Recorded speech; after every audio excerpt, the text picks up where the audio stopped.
96 miles south of Seattle, 100 miles northeast of Ellensburg, lies Mount St Helens. Located in Skamania County, it is widely considered one of the most visually stunning landmarks Washington State has to offer.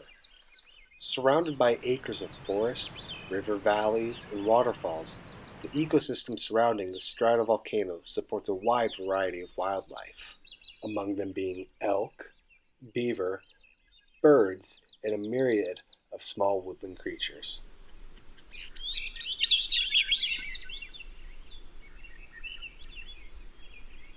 But on May 18, 1980, at precisely 8:32 a.m., everything changed.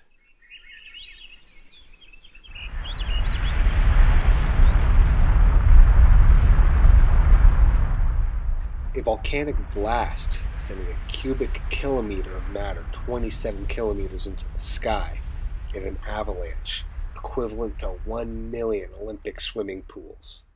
As most of you already know, we had a major eruption occurring at 8:32 approximately this morning on Mount St. Helens. The first report that we actually got about the eruption was from Forest Service personnel that were administering a tree planting contract, and they reported over the radio to us that an eruption was occurring, and it seemed to be about 100 times greater than one that we've ever had in the past.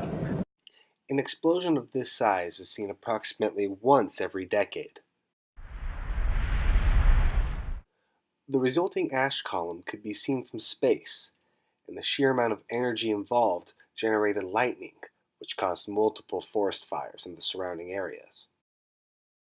As the entire north face of the mountain crumbled, the resulting landslide moved at speeds of up to 70 meters per second, destroying anything that laid in its path. This remains to be the largest landslide in recorded human history.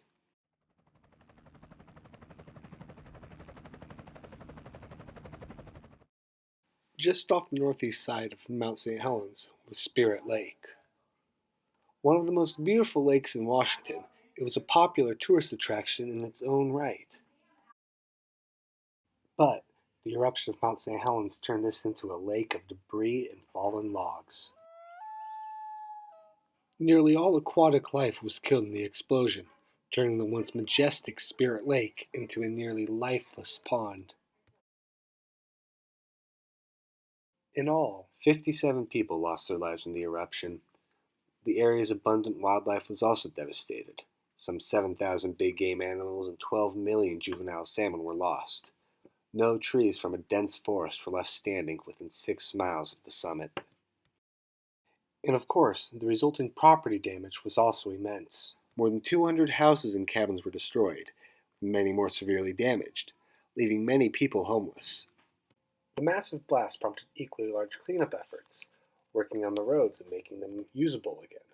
Hey, you don't mind working in the shadow of the mountain then? No, not at all. There's nothing to be scared of.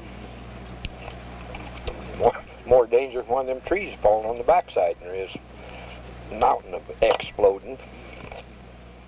Ash rained over 11 states, at times limiting visibility to a mere 10 feet.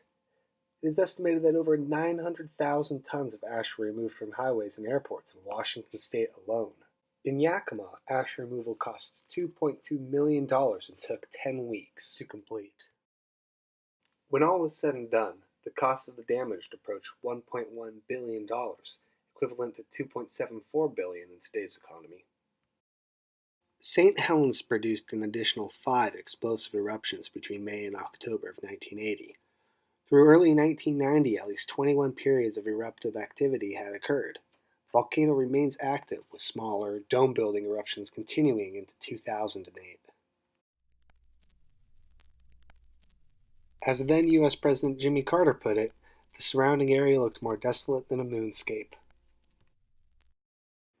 The eruption of Mount St. Helens on May 18, 1980, was the most deadly and economically destructive volcanic eruption in the history of the United States, and the mountain still remains active.